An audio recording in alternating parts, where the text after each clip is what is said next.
Mark वॉटनी ने खुद को मंगल ग्रह पर घायल अवस्था में पड़ा हुआ पाया। कल उसके साथियों से मरा हुआ मानकर वहां से वापस जा चुके हैं। वॉटनी ने अपने आप को किसी तरह से संभाला और अपने पेट में फंसे धातु के टुकड़े को बाहर निकाला। वॉटनी का मंगल ग्रह पर मरना लगभग तय है, क्योंकि धरती पर कोई नहीं जानता कि वो जिंदा है और न ही वहाँ कंटेक्ट करने का कोई तरीका है। और अगर किसी तरह कंटेक्ट हो भी जाए तो कोई उसे बचाने नहीं आने वाला, क्योंकि अगला मिशन 4 साल बाद होगा। और तब तक खुद को जिंदा रखने में सबसे बड़ी समस्या भोजन की है, जो कि पर्याप्त नहीं है। लेकिन वॉटनी मंगल पर मरने के मूड में नहीं है। उसने तय किया कि वो मंगल पर परीक्षण के लिए लाए गए आलू की खेती करेगा। इसके लिए उसने एक चैम्बर को पूरी तरह प्लास्टिक से कवर किया, लेकिन मांस की मिट्टी खेती करने के लिए उपयुक्त नहीं है। सौभाग्य से वॉटनी एक बॉटनिस्ट है और वो जानता है कि खेती कैसे करनी है। उसने तय किया कि वो एस्ट्रोनॉट्स द्वारा निष्कासित किए अवशिष्ट से आलू उगाएगा, मिट्टी नहीं तो टट्टी ही सही। अपने दोनों नथुने बनकर अवशिष्ट को अच्छी तरह से मांस की मिट्टी में मिलाने के बाद आलू के टुकड़े टुकड़े कर जमीन में बो दिया। लेकिन इतने से पानी में फसल उगाना सफल नहीं होगा। वॉटनी ने रॉकेट के फ्यूल अर्थात हाइड्रोजन में ऑक्सीजन के सहयोग से पानी बनाना चाहा, लेकिन अपनी सांसों की ऑक्सीजन को कैलकुलेट न करने से एक विस्फोट हुआ और वॉटनी को दूर उड़ा दिया। वॉटनी ने इस बार अपना स्पेस सूट पहनकर हाइड्रोजन और ऑक्सीजन से पानी बनाने की प्रक्रिया शुरू की और इस काम में वो सफल भी हुआ।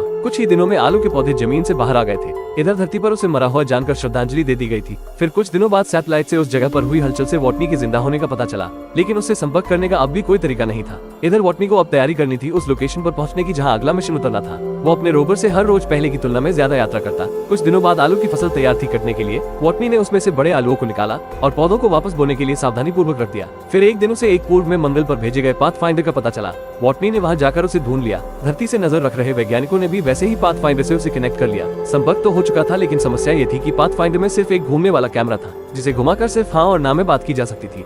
वॉटनी ने इस समस्या का हल निकालते हुए उसके चारों ओर एक गोला बनाकर परिधि में कुछ नंबर लिखे, जिनके जरिए उसे पाथफाइंडर को रोवर से कनेक्ट करने का तरीका बताया गया।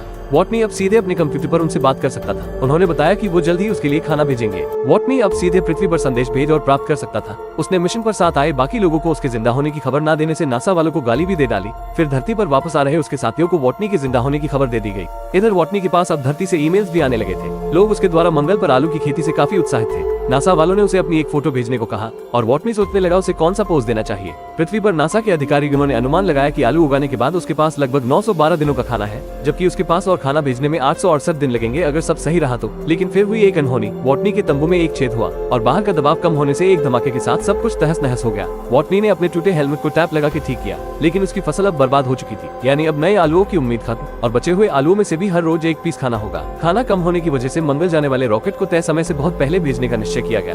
इतने कम समय में रॉकेट पर आधारभूत परीक्षण करना भी संभव नहीं था। वॉटनी अभी भी अपनी घर वापसी की उम्मीद लगाए बैठा था। फिर वो दिन आया जब रॉकेट ने उड़ान भरी। शुरुआत में सब कुछ सामान्य था, लेकिन एक पल में ही सबकी खुशी दुख में बदल गई। रॉकेट धरती पर ही फट चुका था और इसी के साथ ही वॉटनी के वापस आने खाना ले जाने वाले यान के असफल होने के बाद वॉटनी के अगले मिशन तक जिंदा बचने की सारी उम्मीदें लगभग खत्म हो चुकी थी। लेकिन फिर चीन के वैज्ञानिक बताते हैं कि उनके पास एक रॉकेट है जो ये काम कर सकता है। इधर नासा का ही एक वैज्ञानिक अपना प्लेन बताता है। उसके अनुसार धरती पर वापस आ रहे स्पेसशिप को धरती पर न उतार कर खाने वाले शिप को उसमें जोड़कर वापस मंगल की तरफ भेज दिया जाए। इधर वॉटनी को उस जगह तक यात्रा करनी थी जहाँ से वो उड़ान भरेगा। रोवर की गति बढ़ाने उसने छत को तोड़े एक गुब्बारा लगा लिया और पहुंच गया। इस रॉकेट को अंतरिक्ष यात्रियों का जरूरी सामान लेकर पहले ही वहां पहुंचा दिया गया था, लेकिन इसमें इतना ईंधन नहीं जो वॉटनी को अंतरिक्ष में पहुंचा सके। इसलिए उसे यान से हर गैर जरूरी और साथ में जरूरी चीजें भी हटाने पड़ी। इतना ही नहीं, वजन को कम करने उसे यान की छत तोड़कर ऊपर एक कपड़ा लगाना पड़ा और आखिरकार वॉटनी अंतरिक्ष के लिए निकल पड़ा।